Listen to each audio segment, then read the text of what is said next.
now with Full Glass, you're driving the growth of various D2C brands and applying like different e-commerce and tech strategies to an industry that's deeply rooted in traditional distribution and retail channels. It is beverage. What are some of the growth and marketing strategies and principles that you have been able to translate well to this industry? Yeah, I think there's a few things. We own and operate a number of great brands, so some that you may or may not have heard of. There's like Wink, Wine Insiders, Splash, Scout and Cellar, Wine Access. So part of the beauty of having this organizational structure is each of these brands really are designed to interact and engage with a different segment of the market. For us, then, we don't have intra competition. So we're allowed to actually stand these brands and make sure they are a little bit different and make sure that they are, standing for different things for different customers. Hi, and welcome to Growth Talks, where we dive deep into the world of growth and marketing with industry leaders. I'm Krystina Rubino, the General Manager of Offline at Right Side Up, and your host. Today, I'm joined by Magness, the Senior Vice President of Marketing at Full Glass Wine Company, a brand acquisition and management firm focused on rapidly scaling D2C, aka direct-to-consumer, wine companies. A data-driven marketer with a core marketing philosophy built on curiosity, positivity, and customer focus, Aaron has a proven track record of building high-performing teams and scaling top consumer brands. Before Full Glass Wine Company, he was the CMO at Thistle, Brandless, and Betabrand, and he honed his expertise in consumer-driven marketing at Williams-Sonoma. Outside of Full Glass Wine, he's also an active advisor and investor in consumer startups. So let's dive right in. Aaron, thank you so much for joining me. Really excited to have you on the show. Definitely. Thank you so much. Great to be here. Awesome. So we'll get right into it. In terms of leadership, you've led marketing teams across different industries and also different company stages. And as your careers evolved, how have you found that you've adapted your leadership style, and what core principles have remained the foundation of your approach? Yeah, I think, as a leader, you definitely have to flex different muscles than what you're normally used to when you're an individual contributor and coming up and you're trying to be an expert in every little thing. I think, the main thing when you're in a leadership role is, one, attract amazing talent. So what's the way you can do that? But then two, once you have amazing talent, how can you be really clear on what the expectations are? How you can be very transparent around, what you're really looking for and why it's important right now. What does success look like and what are the goals that you're expecting? And then outside of that, how do you get out of the way? I think so when you talk about how have you, sort of shifted over the years, I've been doing this a long time. And I think when you're starting out and really just trying to dig in on every little aspect. And then as you continue on, you realize the importance of understanding the story and the narrative and really adjusting that as opposed to this point but that versus that point. But at the same time, you probably really got to know the business better than anyone else through the entire organization, right? So what's the pulse of the business, the data, all this stuff that really matters to run it? How do you spend more time focusing on that as opposed to, should I be flipping this lever a little bit 10 degrees higher or down? So if that helps, that's sort of how I think about things.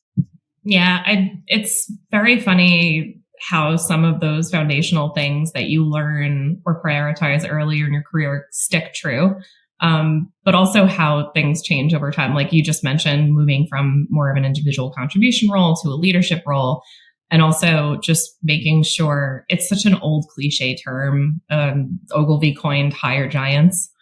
And I'm the biggest fan of that because it's like, let me just hire smarter people than I am who are more specialized so I can get the heck out of their way. So I can work on paving their way throughout the organization. Because at a certain point, once you get to a certain level, your job becomes a lot more about removing blockers for the team and also optimizing presence within the organization and helping other functions understand yours, right? There's so much of that. And I was super lucky early in my career to have someone who instilled that trust on me. And his name was Jerry. He was at Williams-Sonoma. He was wonderful. His point was well, if I knew all the answers, I would just do it, right? So you're hired to try to really figure it out. And sort of the same thing here. And I think I was at in marketing at Zappos a while ago. One thing that Tony Hsieh would talk about is oftentimes people try to make sure that, oh, everyone is growing the tallest tree, right? Like, how do you make sure everyone is standing up as big as possible? But his metaphor is really around, no, think of it more of like a greenhouse. And there's going to be some plants. And how do you make that plant the best plant it can be? And then this tree, how do you make that tree the best it can be? So it's really understanding the individual points and strengths of each of the people on the team, so you give them the best chance to succeed, as opposed to trying to expect everyone to be the same, because that's not reality, right? So it's like really trying to find those opportunities to help each of them grow in whatever they need at that point.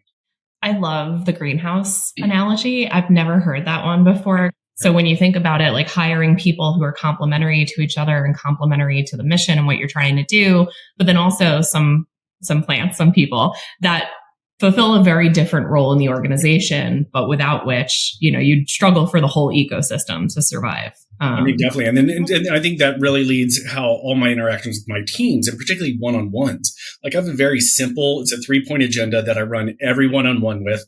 And step 1 is, how are you doing? Because you have to understand the person as an individual. 2, what do you have going on? What should I be aware of? And then 3, how can I be helpful, right? Because that last point you touched on is like so much is removing blockers or being a connector or bringing people, almost permission to move forward. So much of that. And I think just by those 3 simple points, I think I've been able to hopefully, at least it seems to me, have, pretty great relationships with people on my teams, and really try to set them up for as much success as possible. Yeah, I think considering that's how we found you, by a strong recommendation from somebody who was working on one of your teams, shout out Caroline Culbertson, who may listen to this and is like, oh God, what are they going to say about me? We love her. She's now here on my team, and I can say she had the loveliest things to say. So I think also that approach sticks with people. And then, like you said, somebody, I think you mentioned his name was Jerry, but somebody early on in your career kind of fostered that in you. And then you've continued fostering that in others who fostered in others. Like it's a little corny, but I love that part of managing. I think that is, for me, the most underrated part. I also love when like things I say get repeated back to me. And I'm like, you know what? I don't even need to be here anymore. This is awesome. Like, we're good. But it's interesting because now with Full Glass, you're driving the growth of various D2C brands and applying like different e-commerce and tech strategies to an industry that's deeply rooted in traditional distribution and retail channels. It is beverage. What are some of the growth and marketing strategies and principles that you have been able to translate well to this industry? Yeah, I think there's a few things. We own and operate a number of great brands, so some that you may or may not have heard of. There's like Wink, Wine Insiders, Splash, Scout and Cellar, Wine Access. So what part of the beauty of having this organizational structure is each of these brands really are designed to interact and engage with a different segment of the market. For us, then, we don't have intra competition. So we're allowed to actually stand these brands and make sure they are a little bit different and make sure that they are, standing for different things for different customers. So, going back to, how does that sort of work? Well, we have some brands where, like Wink, for example, is a subscription business. Okay. And that really is important for certain types of demographics. They tend to be a bit younger. They tend to be a little more affluent, and they're time starved, right? So like, how do I not have to deal with all the things?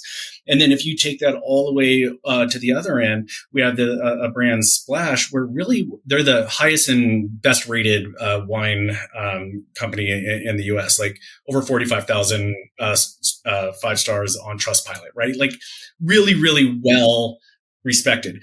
Customers go to them for that trust. Because what they're looking for is, they buy 15 to 18 bottles at a time with pre-curated cases. So trust is so important, so it's like, and then everything in between. So, as you're thinking about each of these brands and their segments, and then use Scout and Cellar as a different example, that is a consultant-based sales channel, right? So think of it as like, direct sales. Things like that. So we have consultants that are hosting tasting parties and getting their friends and family to actually buy through them. So it's like we really have the ability to try a bunch of different things, figure out what's working and not within each of them, but then also have permission to try in the other brands as well.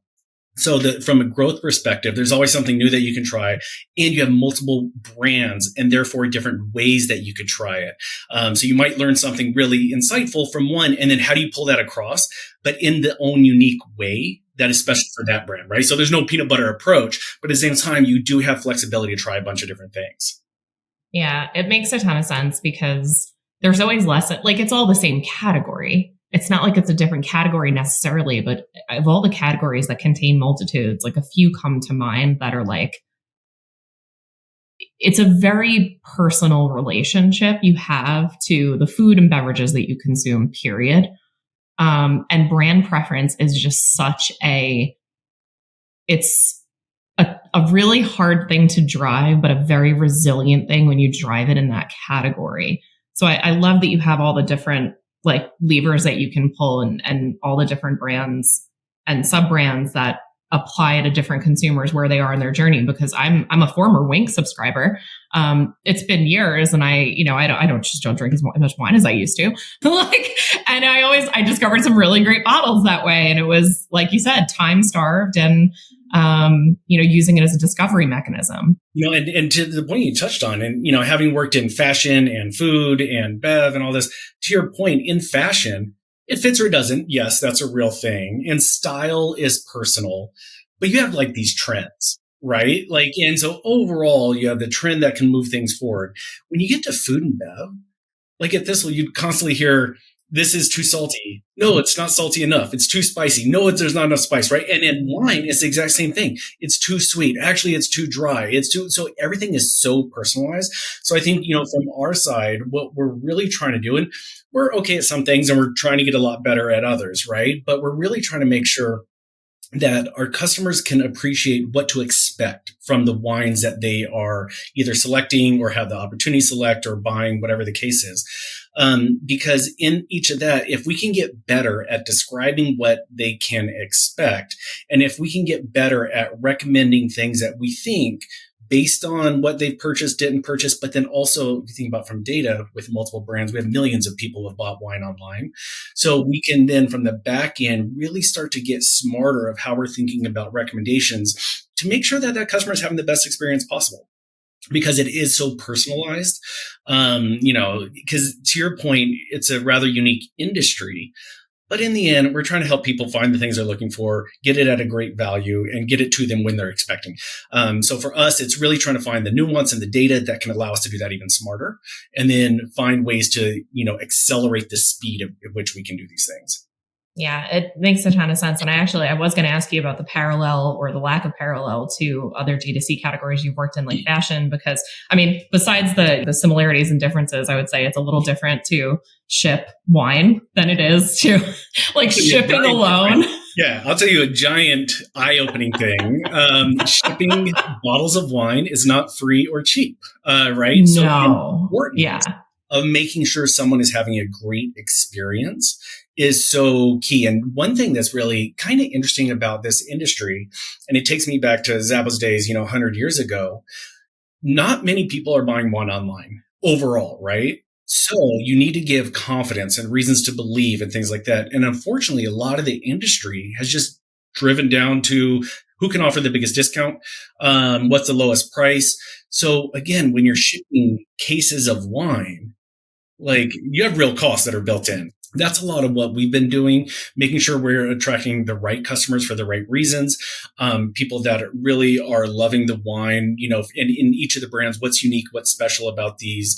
If you're looking for organic wines and zero additives, like Scout and Cellar is perfect for you. If you're looking for hard to find labels that, you just can't get your hands on because they've all been consumed, well, Wine Access is perfect for you, right? So I think it's those types of things where, again, if you really utilize the general consumer marketing mindset, bring it down to the level of wine, and then appreciate the data that you have across the board, then you can try to create better experiences to make sure you're selling things for a proper price, not getting back into the, early 2020s when money was free and everyone just spent like drunken sailors, right? And really just making sure that people are coming to these brands for the right reasons.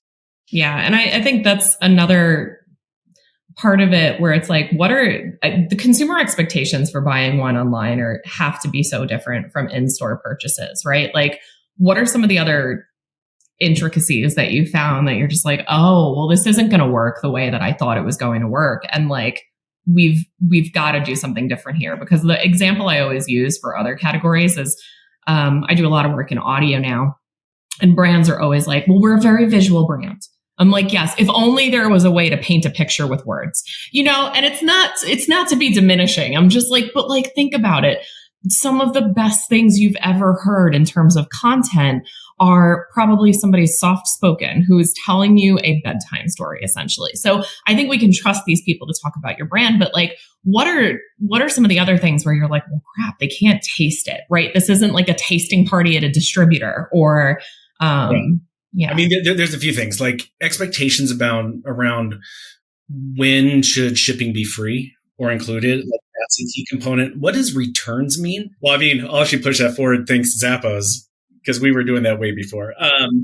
But I would say, like, what does a return mean? Again, we want to make sure you love the wine you have, but you're not going to ship something back. That doesn't make sense for anyone. So how do you do that in a way and build trust with a customer that you don't have a bunch of people just saying, oh, I didn't like it, I want my money back, right? So like having the to dumb it down, customer satisfaction guarantees, I think that's important. And then as far as like other things that are unique or different, like in a traditional, let's call it non-wine, you would want someone to add every single item to their cart, right? Like buy all the things. When you're shipping wine, shipping, a 12 pack's heavy, 15 is really heavy, 18, which is as big as we go.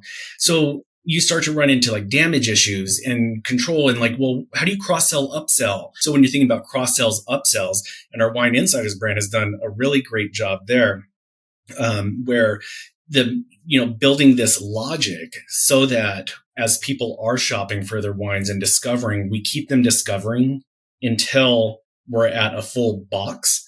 And then we just, really want to help them check out as efficiently as possible. So I think those are probably like the three, like shipping, what does returns mean? And then how do you think about maximizing order size, which every retailer wants, but you don't want to go to second box. So I think that's interesting as well. We're going to take a quick break from just our like hardcore questions. So that's super, super hardcore questions. We really asked, really beating you up here. Oh my God. Yeah. Okay. Do you need it? But we do a silly game here called the A/B test. And I hope that it's the least scientific A/B test that any marketer ever runs. But, sometimes I can only be super work related for so long. And then I go off into a tangent. So we built a tangent into the show for people like me. So I'm going to ask you some questions. It's an A or B question. You can choose to elaborate. You can refuse to elaborate. I tease people and I say, you're allowed one. It depends. Because, sometimes with marketers, they're like, well, I'm like, I know it depends, but just give me an answer. But I'll give you a couple. Some are going to be work related. Some are going to be funsies. Let's go easy. Morning person or night owl? I get up early to get my workout in and then help get the kids ready, for school, things like that. So I think that is a key component. I don't know if I love it, but I think I'm fairly good at it. So I think that has been a good piece of it. When you're on vacation, do you revert to being a night owl? It's easier to hang out. I mean, I get to spend time with my wife, like hang out, we, catch up. So I think that is always definitely helpful. Watch some new show. There's all the amazing content. So that's so easy. But I think, when I'm locked in from a work perspective, I get up early. You've got your routine. Take care of things. Yeah, exactly. And get going. Nice. Remote team or in-office collaboration? This has been one I did a full 180. I used to be that, no, we're better together. We need to be in the office. No, you can't work from, wherever you're traveling to. And I realized I was an idiot, and like, quite frankly, like it really took me getting, hit upside the head with the pandemic to realize, oh, this actually is a great way to work. So now I haven't been in an office since February 2020. At Full Glass Wine, our team is fully remote, where I think it is super great. People are passionate about their time. For myself, I can't really envision going back to commute, like commuting for an hour both ways and just the time suck that is. But I think and we're seeing, I think, better now. Companies, you have to be, what's the word, like intentional about the remoteness, which means we need to give permission. We need people to get together. Like, we're humans, so how do we find time together? How do we schedule it? How do we bring this? But for the most part, yeah, you're sitting at a computer. We're all staring at these boxes all day, so it doesn't really matter where you are. So that was one. Yeah, I used to be super, nope, got to be in the office. Probably started because when I started my career, I'd be in, like 8 a.m. to 8 p.m. and getting stuff done. Yeah. That's just silly. I love that. And we always look at what is going to make a good YouTube or LinkedIn short. And I'm just like, man, I just love that, because Right Side Up started as a remote organization. Like, the whole point of this whole thing here was like, we just want to find the best talent. I don't care where you work. I don't care when you work. I care that I am getting the best talent to do the work that I need them to at the right price, in a way that like allows them to do their discipline the best way possible. And it's just like, we do company retreats twice a year. Like, we've done things very intentionally to keep culture going. Like, I joke around and I say I'm a one woman culture preservation committee. Like, not to say anything, like, our HR and talent team is phenomenal, but I'm one of the earliest employees here. And I'm like, I never want us to lose that part of it, where all of a sudden we'll just randomly jump on a call and grab coffee together and like shoot the shit. Like, there's, I love the note about being intentional with it. I mean, because one thing, I think it's tough, and sorry to interrupt, but one thing I think as leaders, what do we have to pay attention to?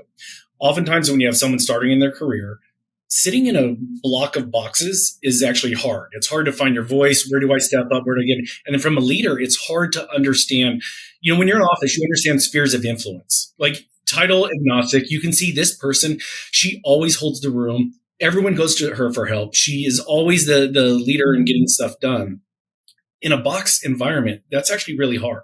So I think on leaders, you have to lean in even more, you know what I mean? To really just like, how do you tease this out and work with, your direct reports and their direct reports to really help people have a voice, share their voice, and speak up on things that are important, that matter, have strong points of view, less about opinions. So I think it's stuff like that becomes very important in this remote first world. Yeah, I couldn't agree more. I could do an entire show with you on that. And like, yeah, I have so many strong feelings about it. And also, like, I am now like a foremost expert in this part of like offline and audio marketing that I've decided to focus and specialize in. You will not get me back into an office. You will not get me to move back. It'd be really hard. Like, it would just be, I can't imagine a situation that I would do it in. It'd have to be perfect. And it just goes to show you, like, if you do want the best talent at their craft, like, you have to do it on their terms. And then on the flip side, there's people here where like, they're like, I'm dying to, go into a WeWork and whatever. And we're like, okay, we'll cover that. Like, that's not a problem. Like, go. Like, if you, for some reason, you miss having locked alone at WeWork, like, Godspeed. That's on you. I like my coffee I brew at home. That's on you. Okay. Well, good luck. Leading with intuition or leading with data? That is, I think, a really great question. I think marketers, we're hired because we're supposed to be experts in what we, do. So I think, unfortunately, you can find data to support anything you're doing, but you have to know the data better than anyone else, right? So I think from my side, it's about having a strong point of view, reason to believe, and here's what I'm expected to. But then you have to be big enough to, if it doesn't go your way, the data is the data. Right. So I think for me, it's allowing the art to be, I think I sort of think of myself as like a data-driven brand marketer, right? Like, I want to make sure that we are moving these brands forward. So sometimes you make bets and you make calls and things like that may not be exactly supported, but overall, you need to make sure, like, again, I think that this is the biggest area the marketing world has changed overall, is that, you used to, and to dumb down everything, of course, how do you tell a beautiful brand story? But now you're slicing that 15 times because you have to understand where the right hook is. What's getting people to stop? How do they pay attention? What do they decide? Oh, is this an ad issue? Is it a copy issue? Or is it an on-site CRO issue? Is it about the follow-up? So it's like, I don't even know if I'm really answering the question, specifically, but I rely and trust, and I've prided myself in, getting a little more involved in understanding the data more than some others. But that is really in order to say, if this is what your customers are saying or finding or looking for, how do you then build that experience for them? Right. And how do you find a way to, really help them make easier, faster decisions in a way that brings them along, as opposed to, oh, but it's a big, beautiful, image kind of thing. Yeah. And it's funny because some people might say data-driven brand marketer is an oxymoron, but I think I've started lately saying and I've called myself a recovering brand marketer. I spent most of my early career in brand advertising. Yeah. I've had a loaded money gun before. It's a great, fun thing, but I'm it's just a different time horizon most of the time. Yeah. They're just measuring different metrics and it's on a different time horizon. Yeah. You're not going to get a lot of brand marketers who are going to look at optimizing CAC on a weekly basis, down to et cetera. And it's a good thing. It's actually not necessarily a bad thing. That still has to happen, right? It's still important. Everybody at the end of the day is trying to sell product. So they're trying to sell service. They're trying to sell something, right? For the most part, unless you're in a non-for-profit where you still have goals. But even for the then record. you are. Yeah. Even then you're still trying to create some sort of an outcome. So I'm always all right, I'll give you 2 more fun ones and then we'll get back into it. Cause I definitely do want to get into some of the balancing of storytelling and branding aspects with performance marketing. Okay. Having a big party or having a dinner with friends? Dinner with friends. And that's what's interesting. I'm comfortable being in group settings, but I think I really get the most out of my group of friends. How do you make sure you're surrounding yourself by people who get you, hold you accountable, inspire you every day? So I'll take the small group every day. Same here. All right, last one. Would you rather be able to teleport or freeze time? So it was a show. There's an old show with Evie Garland or something, I don't remember what it is, but she would freeze time and then you would touch a person and then they would actually unfreeze. And I always thought that was interesting. So being able to get from here to there immediately is interesting, but being able to freeze time, but then just unfreeze individuals. So you can all have that moment of, whatever is happening right now, I think would be really interesting. So I'm actually going to go with freeze time with the ability to unfreeze certain people in that setting. I love that that's the one almost it depends you gave me. It's perfect. I absolutely, because for a second I thought you were going to give me it depends if it's, and I'm no, wait, I want to be able to do that with that specific caveat. That would be absolute perfection. Oh, I love that. All right, we'll get back to work. It's funny because in that conversation, especially around brand marketing, we kind of touched on one of the questions that I had for you, which is you are, you've been a CMO a number of times. You've worked at a lot of different organizations of varying scales. And at the end of the day, I and many still view CMOs as the ultimate stewards of the brand, right? And the vision. But you also, you live in Oakland, you've worked in the Bay Area now for a number of years. We love a data-driven marketer in the Bay Area. And many of the organizations that you're running they lean heavy towards performance and growth. How do you, especially in something like wine, actually, but how do you balance the storytelling and branding aspects of, any brand with the need for performance marketing and customer acquisition? Yeah, I would say, hopefully we're trying to build, and I think this is a good thing that the pandemic did. Again, going back, everyone had free money. A lot of things didn't matter. And then now, how do you build a strong business, right? So from that means, it's pretty simple inputs. I need a average price. I need some level of discount. I need a margin, and I need cost of goods sold, right? So within that, how am I making sure that I am structuring my acquisition around something that I can actually build upon? Because I can always get a lower CAC, right? Just give a bigger discount, reduce prices. But at that point, I don't have enough margin dollars to pay for the item to be shipped, right? So I think it's that appreciation for simple retail math, I think, is something that I wish more people would embrace, and truly understand. And the idea of, we'll make it up for it on the next purchase. Well, if you're discounting 90% today, they're probably not coming back for a second purchase. So you lost money today and you lost you're paying Zuckerberg, all things. So it's like, how do we actually sort of shift the narrative? What does my order construct need to look like to be healthy for me to actually grow? And then how do I then build the story that's going to help us get there? Right. And I think that's a really important part because, again, on the flip, you can tell a beautiful, amazing brand story. But not everyone's going to spend 20 minutes, listening to your diatribe to really get to the point like, what do you sell? Why are you different? And by the way, here's this really cute cat over here. And did you just see the score? And did you see it all just blends? Or what my wife will always be distracted about. She's fixated on pandas eating, which you will find every algorithm could be optimized to. There's a billion videos of pandas eating, which is very, very funny side topic. Really doesn't matter for this conversation. I mean, it always matters. Like I'm with your wife. Like it is actually incredible. Like there was one of them eating a pumpkin that made it on my FYP. And I was just like, oh my God, look at you. But there was, if it was a brand associated with it, I have absolutely no idea. The only brand that gets away with this shit is Duolingo. So. I know. And that's actually really interesting. They have done, everyone talks about it, so we don't need to go into detail, but they have done such an amazing job, building a brand around acquisition with all these different hooks and, sticky points, which is actually quite interesting, more so than, a lot of other just purely digital. Then layer in a physical good, that does make it quite a bit hard. So how do you then stay top of mind? Like for us, we can all appreciate every one of our customers. We know they aren't buying 100% of their wine from our brand.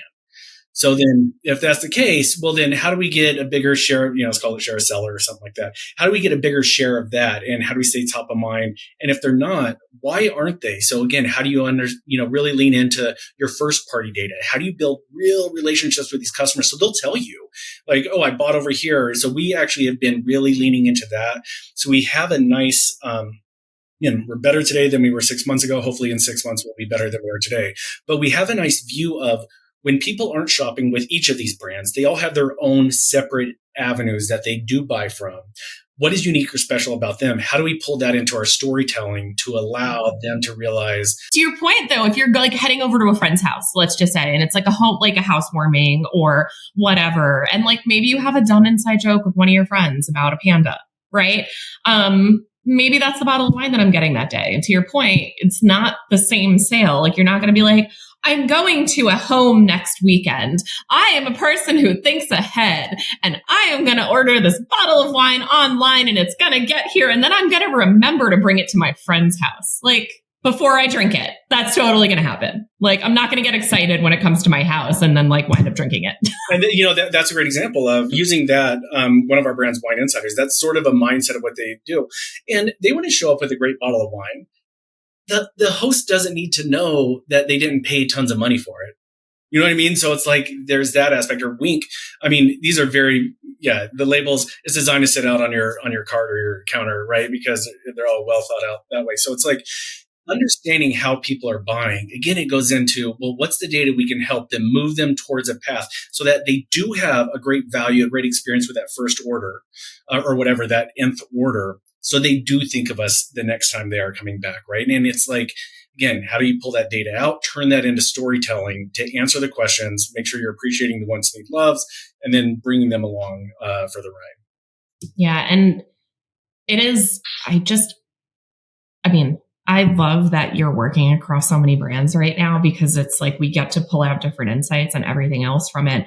Just out of curiosity, most of your career you've spent working on singular brands. Yeah. Like, first of all, how do you like working across multiple brands and dealing with multiple challenges at the same time? Like anybody listening to this who spent any amount of time in an agency is like, cool, welcome to my world, bro. But how do you like it? How do you like working across multiple brands? Are there moments that you kind of miss just working and like really honing in on one? I'm just curious. I guess, part of it is interesting. So yeah, I love being I love being on the brand side. I'll say like, I love being on the good side. And then I'll even go on to your point around, from an agency perspective, I tend to almost exclusively recruit from agencies. And the reason being, agency folks know how to juggle everything. They know how to deal with multiple timelines. You're often overworked.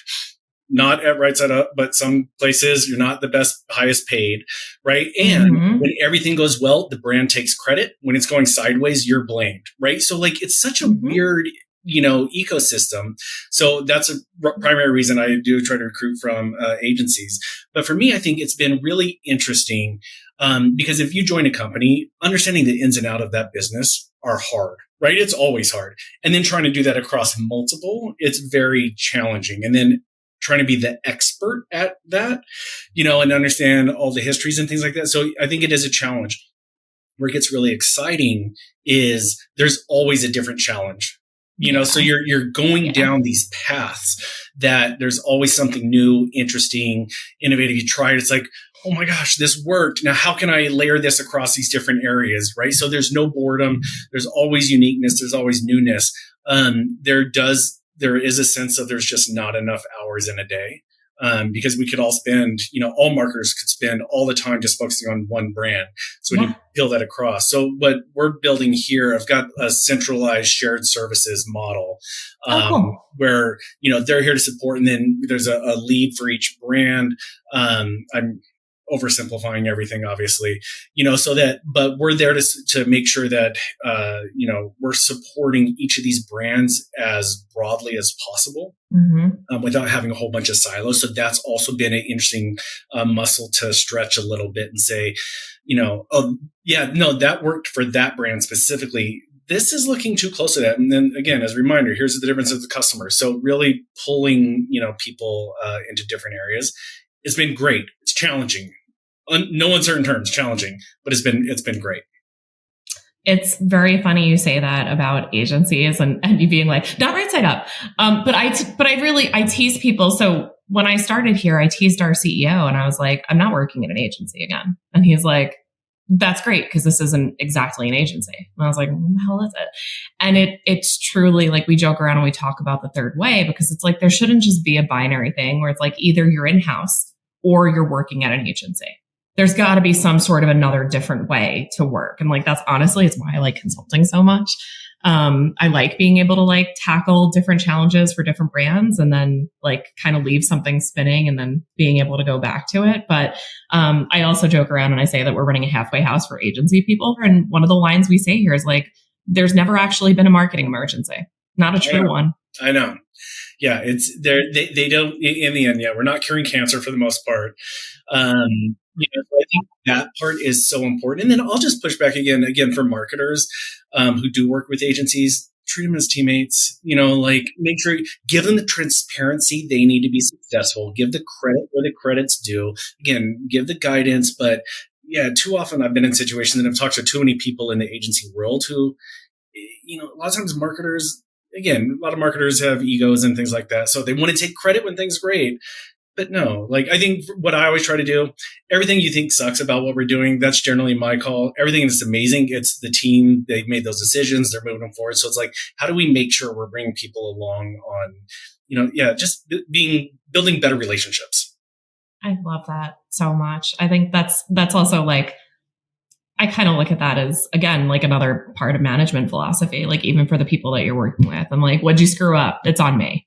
Like, or I'll help you fix it. Like one of the women I work with here has been working with me for almost 10 years.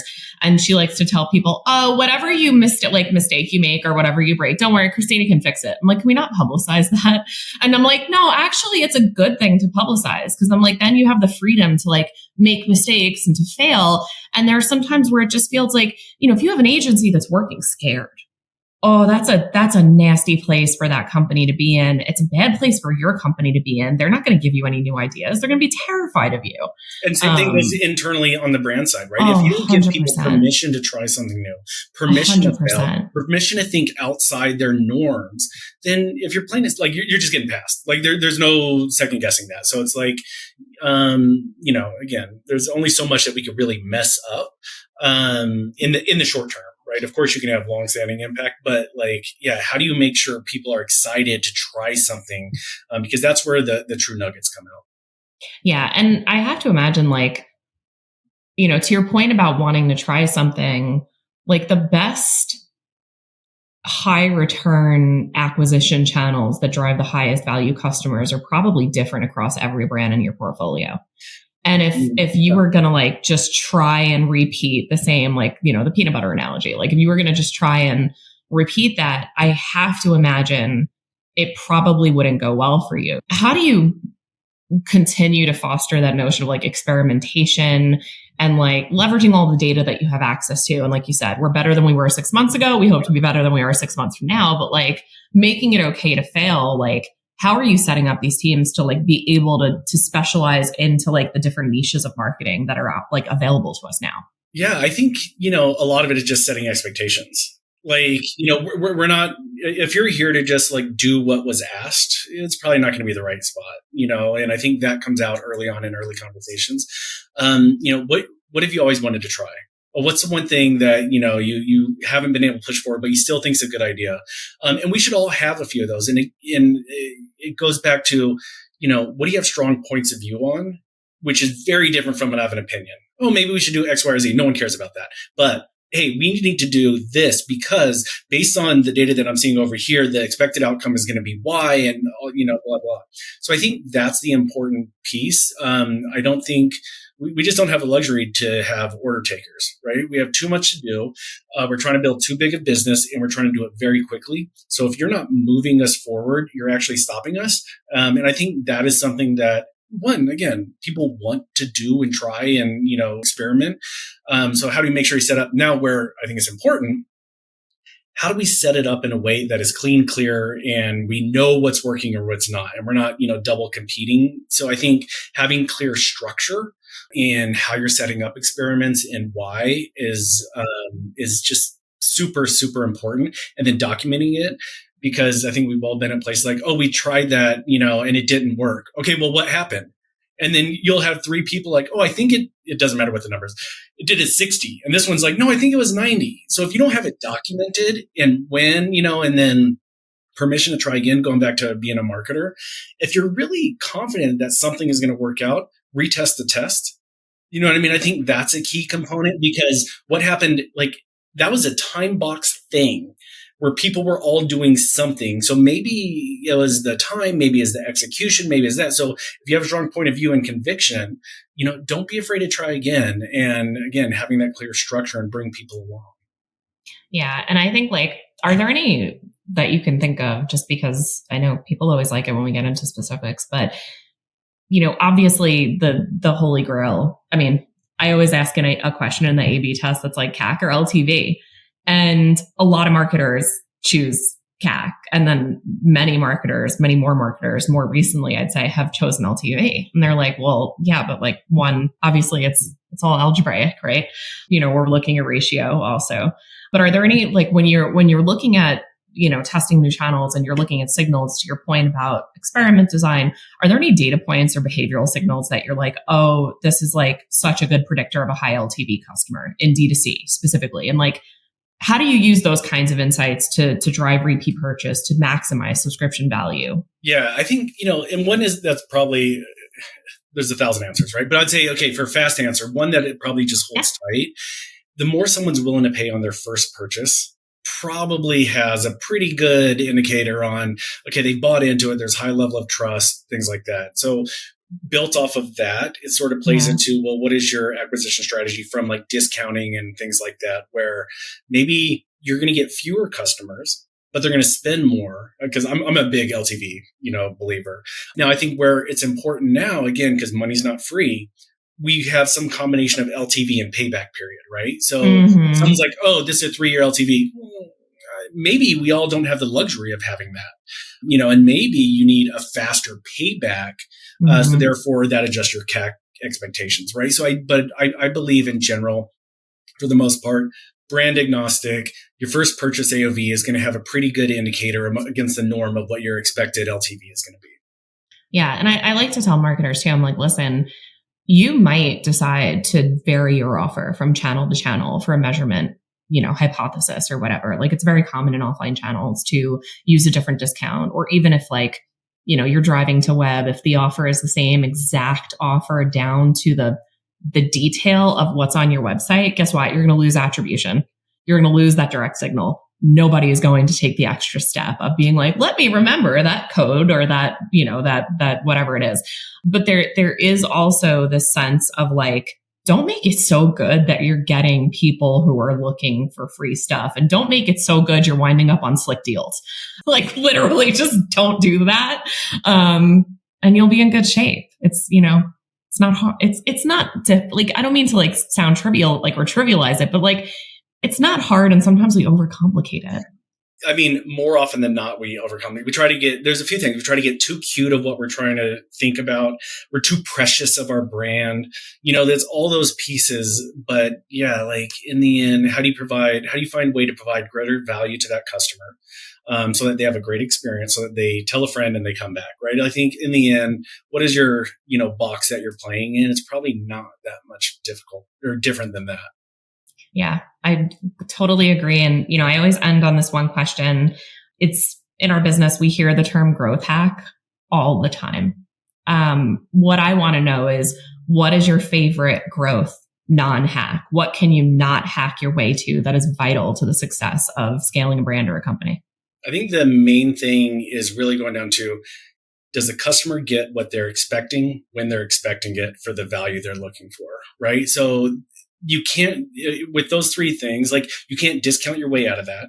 You can't ship faster or, longer than that. And if you trick someone to buy something that's not the value that they want, like it's not going to work. So I think that is the main thing, and I really try to think, and I always, try to challenge our teams of, how do you provide? Because a lot of companies and a lot of marketers will be like, how can I extract $1 more from this customer? Whereas if you flip that, how can I provide $1 more of value? Then they're probably going to tell a friend a little bit faster. They're probably going to keep you top of mind. They're probably going to come back when it's time to purchase. So I think you can't hack your way around that, right? Find a way to provide a little bit more value than what all your competitors are providing. And if you do that well, and it's within the order construct, all the confines that we're looking for, you're probably going to come out a little bit ahead. And so that's the component that I think I always try to find. I mean, I'm super passionate about, but I try to get the team really excited about, is like, wait, how does this provide value? And we use those words. I think intentional words are important. And how are we provided? How can we provide a little more value, whether it's a subscription or a one-off purchase or whatever the case is? How can we provide a little bit more value here? Because then you're going to be rewarded with retention and repeat purchases and the LTV that we were talking about. And there it is. Well, I thank you so much for all the time. This has been super, super fun. We could talk for many more hours, but I will end it there. And thank you again for coming on the show, Aaron. Thank you so much. Yeah. Thanks for joining us on this episode of Growth Talks. We hope you found our discussion insightful and fun. Don't forget to like, comment, and subscribe to our channel for more valuable content. And if you're excited and ready to start up-leveling your growth strategies and execution, Right Side Up has you covered. Right Side Up is a leading growth marketing agency that is partnered with over 1,000 companies of all stages and sizes to help them meet and exceed their growth goals. With expertise across all growth marketing functions, we can help you evaluate product market fit, develop customer acquisition strategies, navigate executional challenges and staffing gaps, and make pivotal decisions with confidence. And whether you need one individual or a custom-built, full-service team, we'll find you the right A+ talent. Visit us at rightsideup.com to see how we can help you and your company grow.